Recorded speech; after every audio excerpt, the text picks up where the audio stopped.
Salut, c'est Stéphane de Fall Magazine, j'espère que tu vas bien.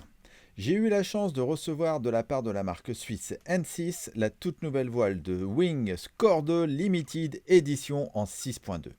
Souviens-toi, je te l'avais présenté lors du Boat Show de Düsseldorf il y a quelques mois. C'est pourquoi je te propose aujourd'hui son unboxing, sa mise en forme, sa présentation détaillée avec ses caractéristiques, mon test sur l'eau avec mon avis ainsi que ma conclusion générique.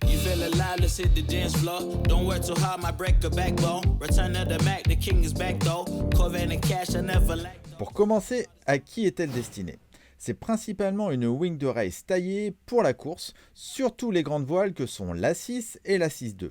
La 4.5 et la 5.2 sont plus orientées freeride et la 2.8, 3.5 et la 4 plus vague et freeride. Elle conviendra à ceux qui veulent se faire plaisir avec un produit de qualité et durable. Et également, j'allais oublier, pour ceux qui aiment les voiles avec des poignées rigides et puissantes. Maintenant, l'unboxing de la Score 2 Limited Edition 6.2. La voile est livrée dans un sac très grand de transport en toile grise et orange. Tu peux l'ouvrir par l'avant à l'aide d'une double fermeture éclair que tu montes ou que tu descends.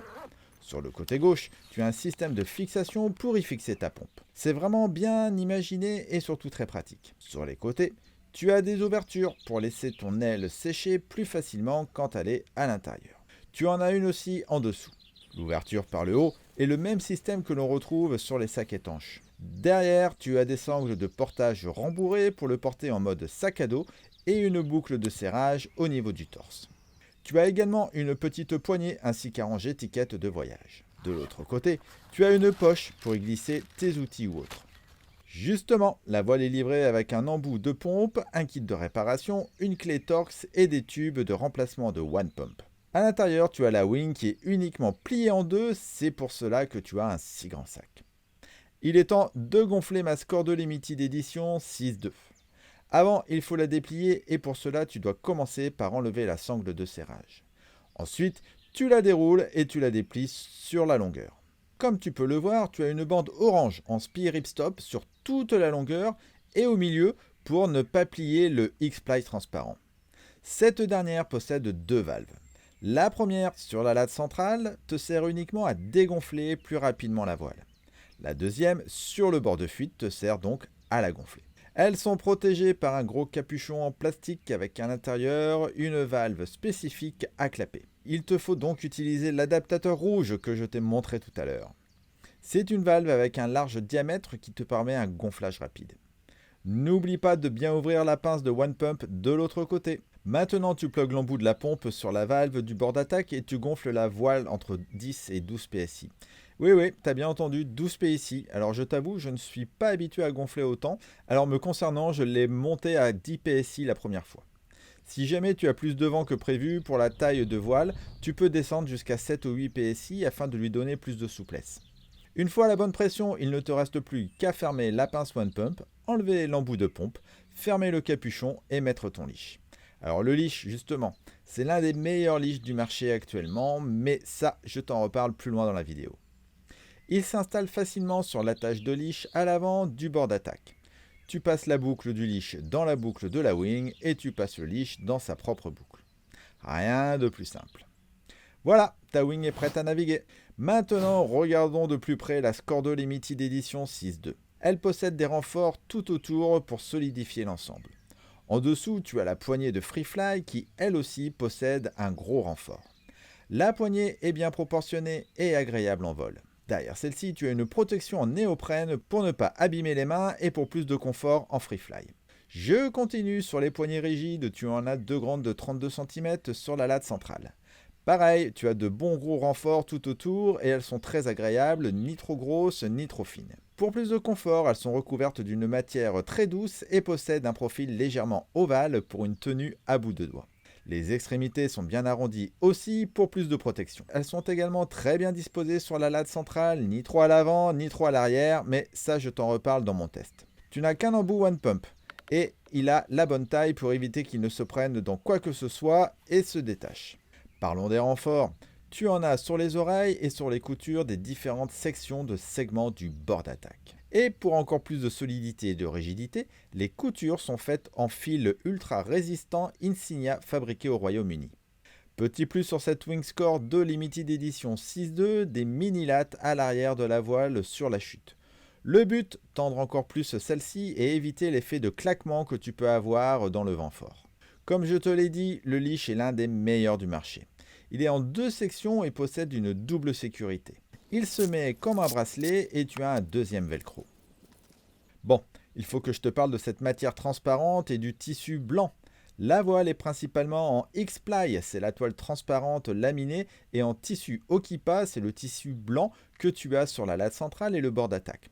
Le choix de ces matières a été fait afin d'avoir un profil ultra rigide et donc de la puissance sans avoir trop de poids. Le X-Ply est une matière plus rigide, il vieillit mieux et ne se déforme pas vis-à-vis de ce que tu as sur les wings traditionnels. On peut lire tout et son contraire concernant le X-Ply, mais comme tu vas le voir dans mon test, c'est une matière très résistante au choc. L'autre gros avantage, c'est qu'avec sa transparence, tu as une vision quasi totale sur tout ce qui se passe autour de toi. C'est ultra pratique sur les spots bondés ou en race. Il faut aussi imaginer que créer une voile avec ces nouveaux matériaux oblige à complètement repenser sa fabrication et le positionnement des panneaux. Le Okipa, quant à lui, permet de gonfler les ailes avec plus de pression, de diminuer les diamètres des boudins et de donner à l'aile un cadre plus rigide. Qu'en est-il du shape ? On a un shape élancé et comme tu peux le voir sur les images, il a une grande latte centrale et de petites oreilles. C'est ce qui lui donne cette forme si particulière. Le shape qui lui ressemble le plus, c'est la Delap Duotone V2 avec un dièdre prononcé, une voilure et une chute légèrement détendue sans oublier un creux modéré. Maintenant, tu veux savoir ce que j'en pense ? Avant toute chose, si tu veux me soutenir et m'encourager à faire toujours plus de vidéos, je t'invite à t'abonner à la chaîne Foil Magazine en cliquant sur le bouton ci-dessous et à activer la petite clochette pour être mis au courant de la mise en ligne des nouvelles vidéos. Pour rappel, je fais 78 kg pour 1,79 m. Pour ce test, j'ai navigué principalement en Lightwind avec un vent entre 8 et 15 nœuds, avec ma planche 3B de 105 litres et avec le foil Alpine Foil Modular Carbone 1650. Premier ressenti en vol, tu as dans les mains une voile puissante, rigide, confortable et stable. C'est exactement le type de voile que j'affectionne en ce moment. Avec elle, tu as la sensation d'accélérer sans fin tout en conservant une stabilité impeccable. Les poignées rigides apportent une réactivité sans faille et une connexion parfaite avec la voilure. Elles sont très bien placées et te permettent différents placements de main justement pour augmenter ou réduire la puissance de la voile. Pas de cloque après 3 heures de session. Niveau poids, elle est dans la moyenne basse, donc nickel, surtout pour une 6.2. En plage basse, tu décolles très vite car la voile est ultra puissante. Même quand tu n'as pas beaucoup de vent, tu sens qu'elle prendra bien le peu de vent qu'il y a dans l'air et que la force est directement transmise à tes bras. C'est dû aussi au fait qu'elle ne se déforme pas trop, tu as tout de suite de la puissance. À tel point qu'avec mon combo, je décollais avant tout le monde et seulement en donnant quelques coups de pumping, même avec 8 nœuds. Alors, juste une petite précision. Avec 8 nœuds, mais avec 8 nœuds linéaires. C'est-à-dire que dès que tu as des molles en dessous de 8 nœuds, là, la voile avec son poids redescend. Et dès que tu as une rafale, tu n'es pas complètement à la rue car elle encaisse bien et ne claque pas. Dans les manœuvres, c'est une aile à tout faire. À aucun moment, je n'ai touché les oreilles sur l'eau. Par contre, en fin de session, je suis plus fatigué au niveau des bras qu'avec une voile classique. C'est donc une wing plus exigeante à cause de la puissance de celle-ci. Et petit bonus, je t'ai parlé de sa résistance au choc. En testant cette wing, j'ai aussi testé le gilet harnais de Soruse. N'étant pas habitué au harnais et avec un vent passant de 10 à 15 nœuds en une seconde, j'ai fait un vol plané en avant et je me suis littéralement écrasé comme une dans la voile. J'ai eu bien peur de la percer avec le crochet ou d'exploser un boudin, mais heureusement pour moi et pour Anne6 aussi, la voile est comme neuve, impeccable, pas un bobo. Voilà pour la petite frayeur de fin de session. Les plus de cette Score 2 Limited Edition 6.2, le sac est vraiment bien avec la fermeture qui permet d'ouvrir complètement celui-ci. C'est une des voiles les plus nerveuses et puissantes du marché de mon point de vue. Le rapport vitesse, poids et accélération est juste incroyable. Les coutures sont aussi très propres et niveau finition, il n'y a rien à dire. C'est aussi ce qui fait une voile durable. Dans les axes d'amélioration, les obsédés du poids diront que malgré le Okipa, cette aile n'est pas dans les plus légères puisqu'elle fait 3 kg 370 à ma balance. Mais on ne peut pas toujours tout avoir, solidité, rigidité et poids. Je pense que c'est un non-sujet concernant ce type de voile ultra performante avec une stabilité parfaite. Ce qui est perdu d'un côté est rattrapé de l'autre. Enfin, avec les nouvelles matières, le prix s'en fait ressentir malheureusement. Si toi aussi tu l'as testé ou que tu la possèdes, n'hésite pas à en parler dans les commentaires. Quelques caractéristiques supplémentaires. La voile se décline en 2.8, 3.5, 4, 4.5, 5.2, 6.2, 6.9 pour un prix à partir de 1749 €. Vis-à-vis des autres voiles de la marque, c'est le modèle haut de gamme et donc le plus cher.